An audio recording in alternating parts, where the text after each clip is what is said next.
Welcome to The Empty Canvas, the podcast about how creativity begins. I'm the host, Pascal Anson, and today I'm joined by contemporary metalworker and artist Amy Christensen. Designer, maker, silversmith. Artist. I'm trying to get that word in sometimes. Artist. Yeah, I think it's good. Yeah, but then everything just becomes like a /////. I know. I need to work on my title. Yes. But not today. I think we should maybe start by explaining how come we know each other. Yeah, I was thinking that. We met at the Royal College. Mm-hmm. I was a year above you. Were you? Yeah, I guess I was. You graduated in 1999?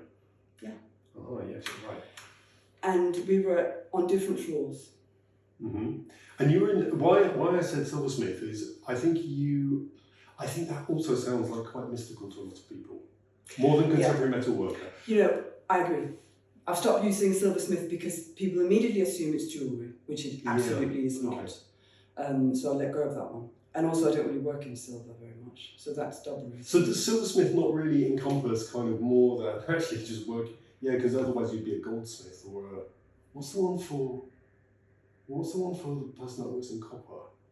Don't they all each have all these like incredible names? Depending on what metal it is you work in. Yeah, I think so, but I don't work in one stuff. It's just metal. Okay. My love is for all metal. I'm super excited to talk to you about that. I've been so looking forward to seeing you because it has been a long time since we've seen each other. Yeah. But also, I think what's interesting for me to talk to you about metal in terms of the empty canvas. The empty canvas is a concept in terms of it can be a literal empty canvas like this, but it can also just be the starting point. And it's interesting, just even that little bit of information about you saying that you love metal. I'm really interested to explore how metal is the starting point for all of your creative process. Yeah. It's funny that you find that really interesting because for me, it is a given. I never doubt my material. It is always metal. So that's in a way the easy bit. Mm. I imagine you work in all sorts of materials, Yeah. and it's a different set of decisions and processes. Am I imagining it, or did you do a plastic vessel at some point? Was there a laser plastic? Powder coated steel. Oh, that's still metal though. Yeah. Oh, okay. yeah. All right. So but yeah, sorry, I'm done. No. It's good. So there's no question about the material that you're going to start with. So that's already, as you say, it's kind of easy. It's taken care of. Yeah, and I think part of the whole empty canvas, that sense of free falling through, you have nothing to hold on to. There are too many possibilities. I have already given myself a confined space, some sort of confined space to work in, to bounce up against, because I've chosen my material. So I always think rules make you creative. So if that confinement is one material, it's about trying to push that to the absolute limit. Absolutely. And I used to, at the Royal College, I started this project, which was to give myself extremely confined spaces to work in, and it lasted for 8 years, and then I couldn't bear it anymore. But it was that everything I made had to be made from a single sheet of metal, a single piece of metal, and I couldn't add or remove anything. Oh my goodness. You couldn't remove anything? No. Oh my goodness. It was literally, this is what you have. Come on, how far can you take this? And it was really brilliant for a long time, and then I became a bit trapped in it, and I was like, oh, this is rubbish now. Yeah. But it got me somehow. It helped me transition from being a student to being in the real world, because I left college with that in place, and that was really helpful. So I've got a little bit of a mantra to do with exactly what you're talking about, which is make the rule, then set the tolerance, and then maybe sometimes break the rule. But I think what you're talking about there is your rule was metal, and you had an incredibly tight tolerance, which was that you weren't going to remove or add anything to that. And I think that, well, it's not really a mantra, but I think it's a phrase that I use to kind of help explain creative process or to help somebody kind of put their own thoughts into some sort of structure. But I think like that thing about, it's very interesting when you say you did that for 8 years and then you kind of stopped because maybe it reached its limit, or that tolerance had become too controlling and too binding for you. Yeah, I caught myself trying to cheat all the time, and that seemed really silly, because who am I cheating? I mean, just do what you want to do. If your work is evolving beyond your own limits, well then that's great, isn't it? But for a while I felt like I was naughty because I wasn't following the rules. Yeah. But that just says something about how my brain works.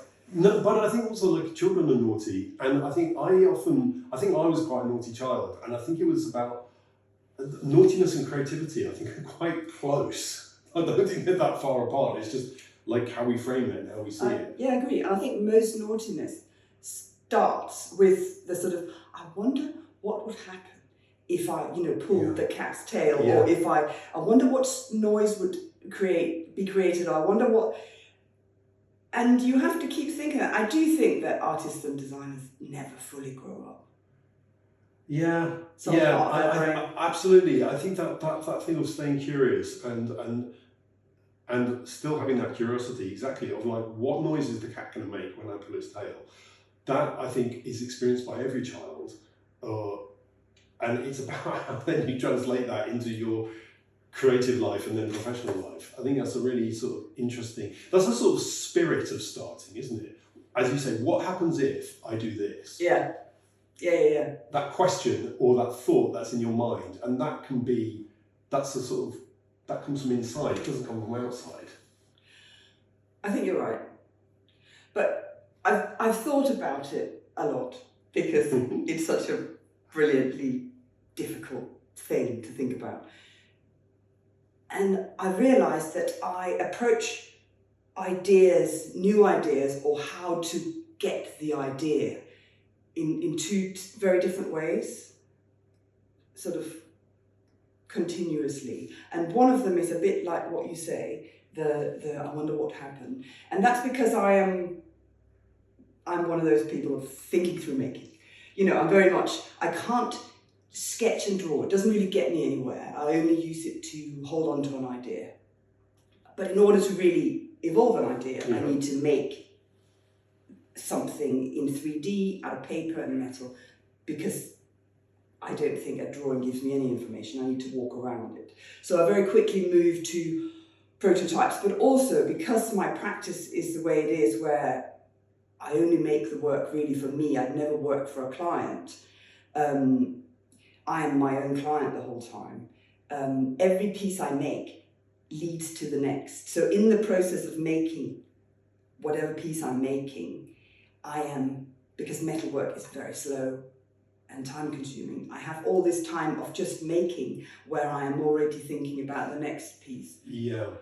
I always think that's, I know that state of mind. I always think that's quite interesting about, if you're doing a job like sanding something or finishing something in your case, or finishing some part of whatever you just made, and it's super time consuming, super repetitive. It's not creative, because all you're doing is you're just doing a process. Yeah. I think that then allows your brain to take on a creative thought process. Yeah, I agree. It's a safe space for the brain. Brilliant. Where you're not sort of, come on brain. Yeah, give me an idea. Come up with an idea. Yeah, very, very interesting. It's a sort of meditative state of almost, I'm sometimes seeing as unthinking. You're unthinking and unseeing, and it's sort of, you're stepping away from forcing ideas through. But I don't see that as a blank canvas in a way, because I'm already halfway into the process, because I'm making whatever it is I'm making, which has come from something. But you were saying it's the next bit.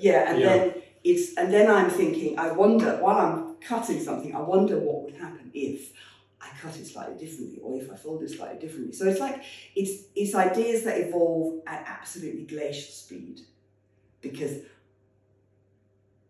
the next piece may not look that different to anyone else. But if you take that whole long stream of pieces from, I've been doing this for 25 years, like you, and the first piece and the last piece, they are completely different pieces, but there's a thread through them all. So it's an evolution. It's all Design connected, evolution. and it's in a way just one idea. Gosh. So that's how I work most of the time. That's so pure. That's such a pure way of working. It's like biology. It's like evolution of a species of something that, I'm basically God. The god of metal. But isn't that so? So how do you work? If that's pure, what's? Well, no, I can totally relate to many of the things that you're saying. It would just do my head in just to use one material all the time, because I think I like to work in lots of different types of material. But also, I think it's incredible that insight about that you've just shared about starting in one point and then growing the next one whilst you're working on the first one, and so on, and that kind of line, if you like, of starting 25 years ago and the point that you're at today. Can I just take you back to the point where you were saying about sketches? Because I'm interested in what sketches look like to Aina in her studio, and how long that process lasts. Because you said, I very quickly jumped to paper or a three-dimensional material. Yeah, I speak to a lot of students who are very frustrated about the sketchbook. Why do we always have to do the sketchbooks? And they feel it feels not authentic, and this is not how I work. Why do I have to artificially construct these sketchbooks? But of course, that's a separate thing. So I'm not particularly good at drawing. It's not a tool that's very sophisticated for me. Mm-hmm. So it is just any bit of paper I have, and sometimes a Sharpie, like a really fat pen or pencil, doesn't really matter. And I just scribble down. Words? Yeah, sometimes words.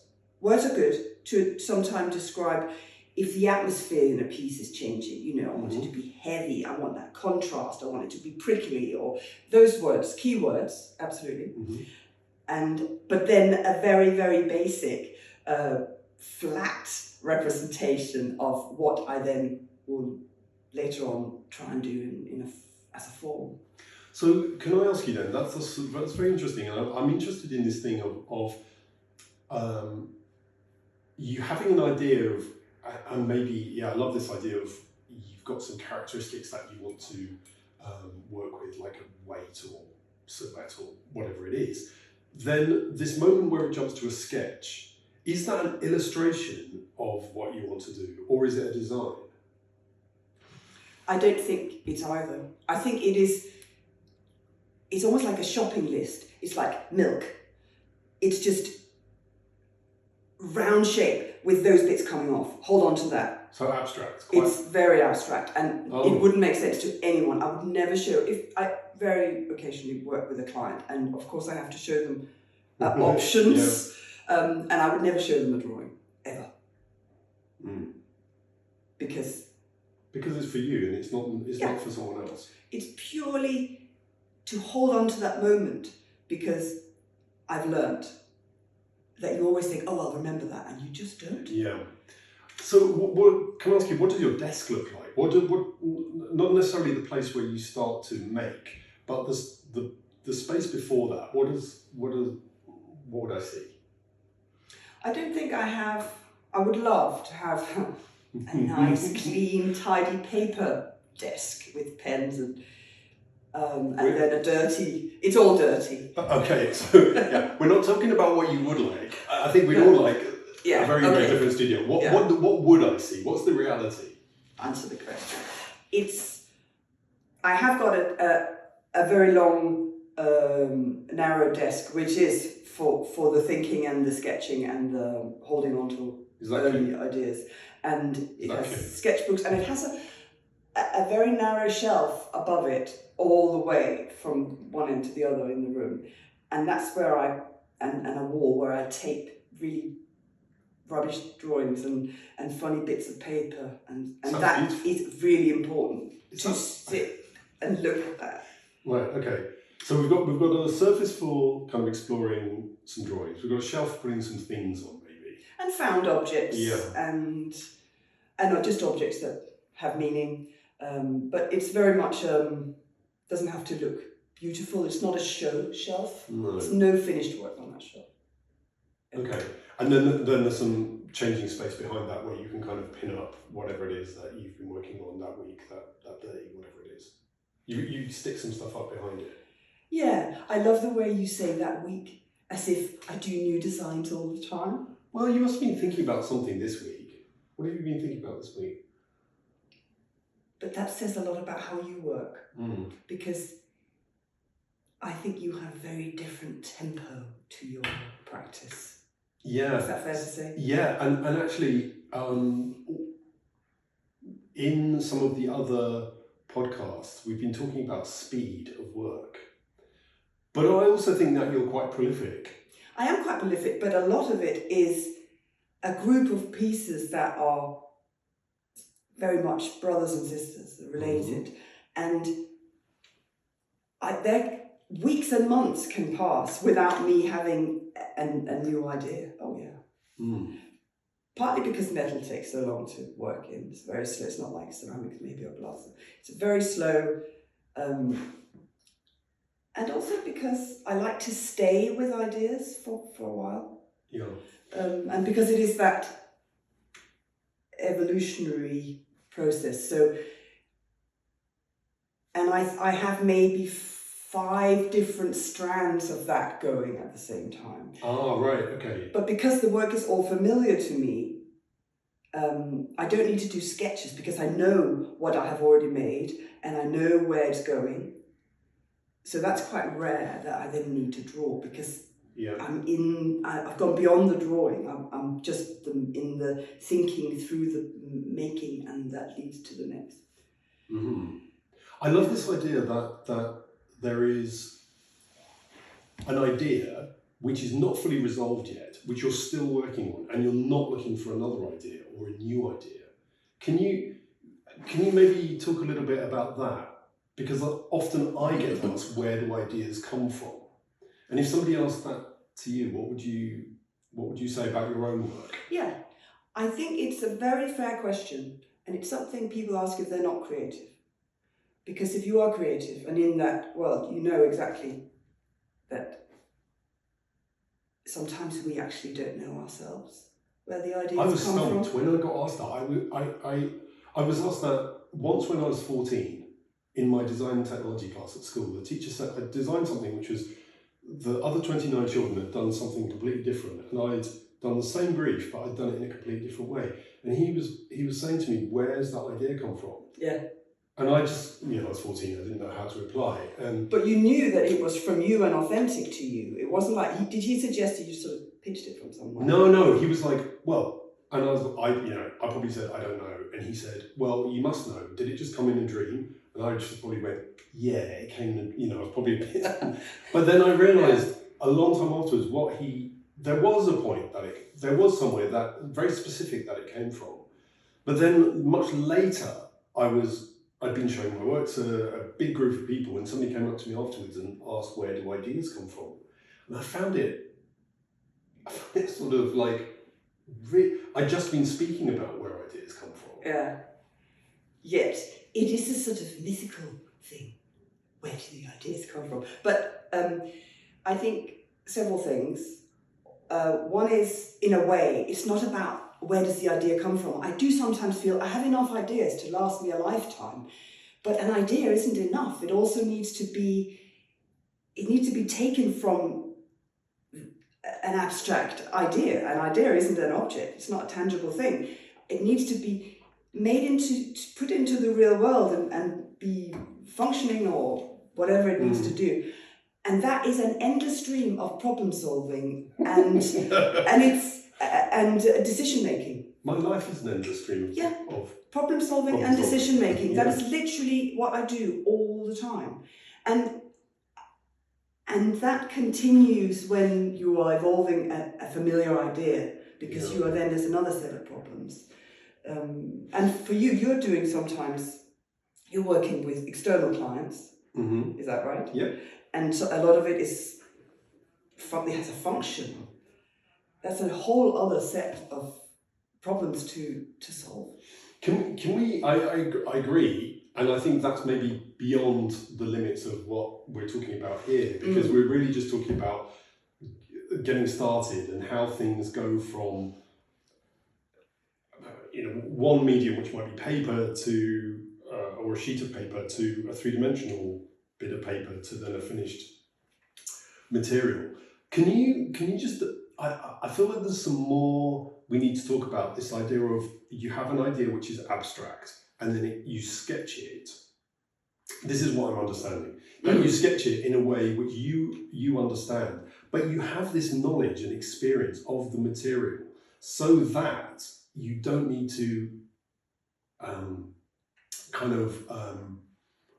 micromanage the next bit, because you've got all this experience of knowing that abstract sketch will turn into something. And I'm fascinated by this idea of something that's abstract, a thought, a sketch, becoming like the next thing that happens after you don't want it to be abstract anymore. Yeah, it's a really good question. I think because I am so familiar with my material and I know how it's going to react, and that there's a danger there. I am aware that it's very tempting to say, oh yes, and then this will happen, and dum dum dum dum dum, and I jump ahead of myself. So it's very important if you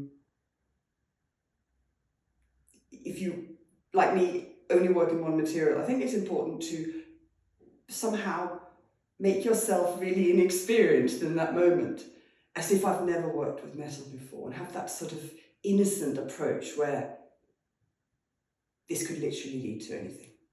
Keep it open for as long as possible, instead of constantly concluding things because of 25 years or 30 years of knowing the material. Would it be fair to say that you mustn't be complacent about the material or process, and mustn't second guess what's going to happen?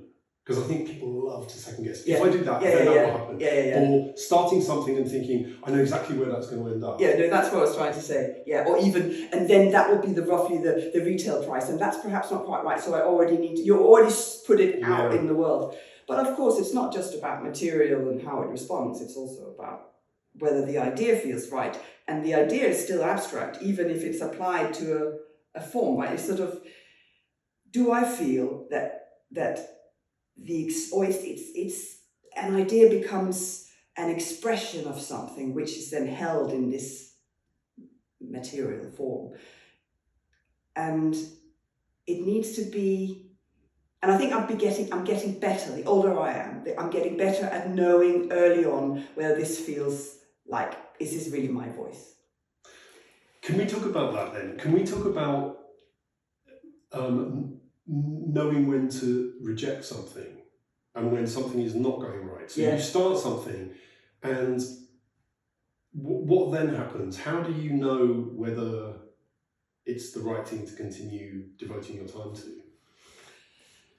Do you think you get better at that? Yeah, I think I'm a little bit better at that, but it's heartbreaking, because you think, oh, there's something. I mean, it's something floating in the air. I have a feeling that I've seen something, it's triggered something in my mind, and there is something here. This could be a completely new idea. So maybe this is a different way of working that isn't just a continuous thread.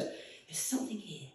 Oh, and I like the darkness of it. Maybe I could give it a real lightness, and it could be a really interesting conversation, and all of those sort of things I want to get in there. And then I'm thinking, hang on a minute, there's something in here that feels it's either come too quickly, like when you were 14, your idea came too quickly, and then I immediately said, okay, all right, where have I got that idea from? Where has my brain subconsciously picked something up because it's come too fully formed too quickly?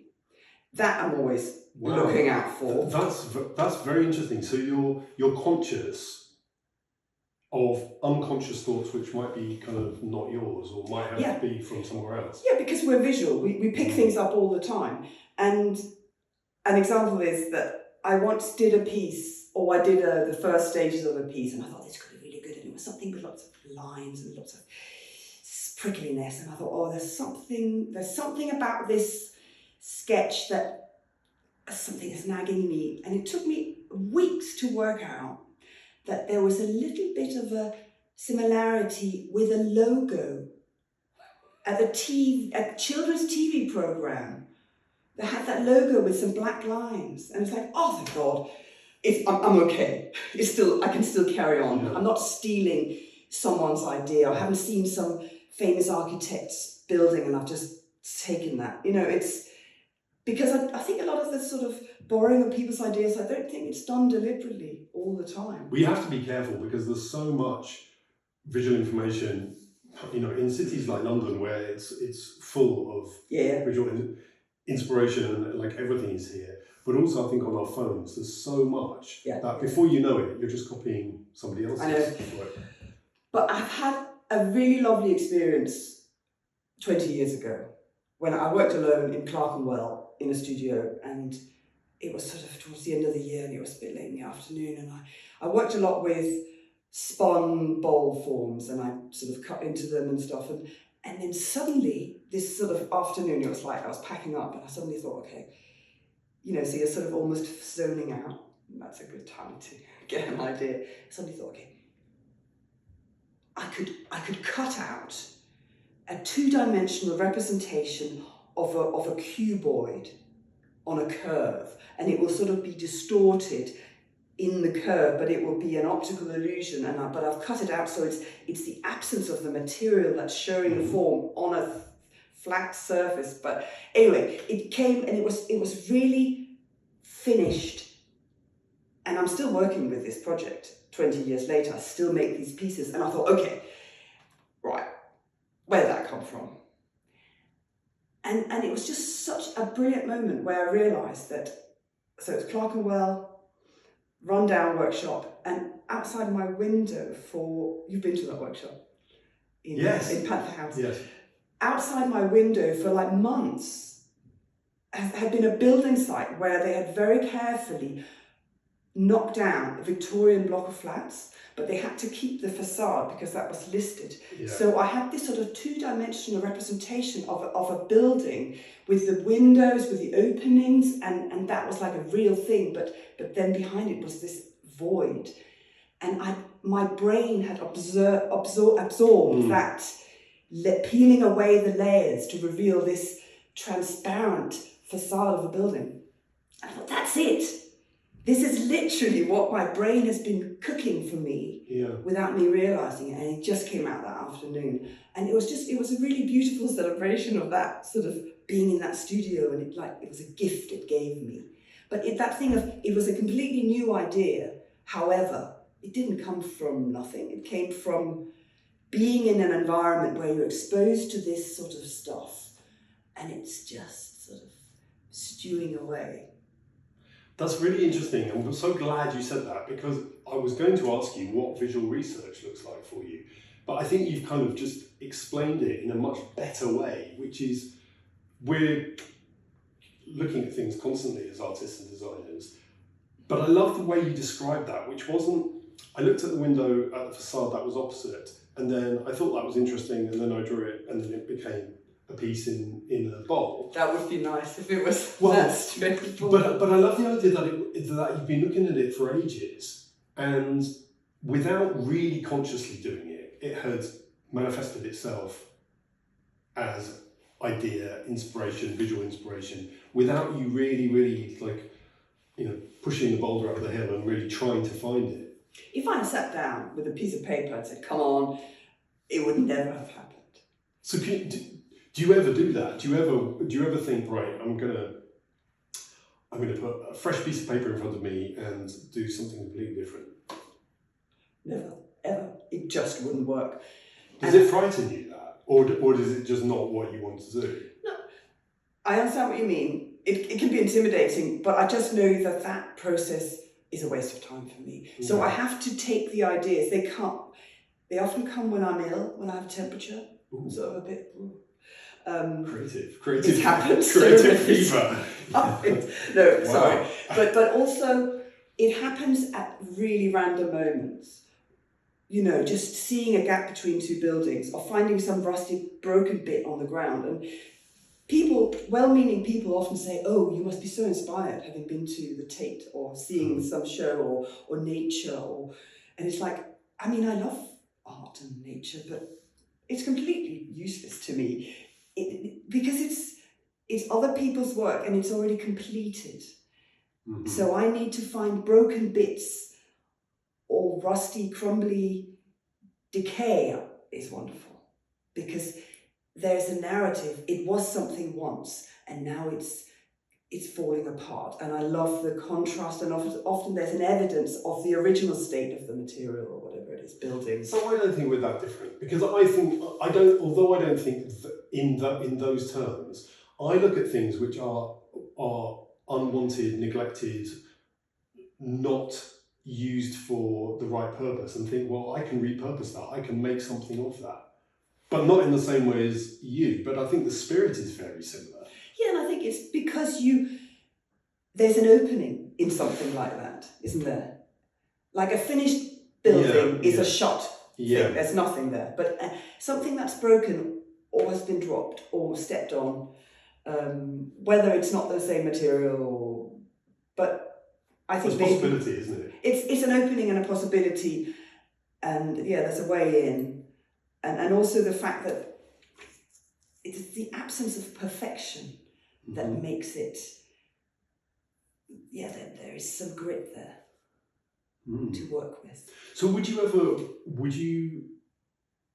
you purposefully maybe go travelling somewhere where you know you're going to find those kind of things? Would you be like, oh, we're going to a salvage yard in Poland to have a look at, just happens to be down the road from the Airbnb, or I don't know. Would you purposely go somewhere where you think you might come across a wealth and a richness of those things that you've described? Again, that would be really handy if I could just do that. I'll go to that salvage yard and I'll look at lots of rusty bits, and then I'll get some great ideas. And I have done that. I have gone to building sites, got funny looks at building sites, and just try to be in an environment where the stuff might be that. Do you collect it? Do you photograph it? I take it home but you don't draw on site? No. But you might take something. I try and take stuff. Hina with a massive bag that you may have seen me putting things in. If it's a little thing that nobody wants, that doesn't quite work. It has to happen. That's the skinny shelf. The things. The bits. Okay. But it has to happen when I'm not trying. That's the problem. It's really impractical. And again, it has that sort of mythical thing. You don't know where it is. It's not where you think it is. Mm. And sometimes I travel and I think, oh great, go to Greece. How wonderful. different light, different colours, different everything. And it's a great holiday, but it's not really... So I guess I was asking you that question about travelling because I wanted to know, finally, if you ever feel like you have a block and how you might get out of not knowing what to do next, or a block. But it doesn't really sound like you don't know what to do next. You know what? I've worked out, I compare this with, I have a really good friend who swims in the sea in Copenhagen all year round. And I once went along with her New Year's Eve, and it was extremely cold and not very pleasant. And in order to make myself feel better, I said to her, like you would, yeah, but it's much easier for you because you do it all the time.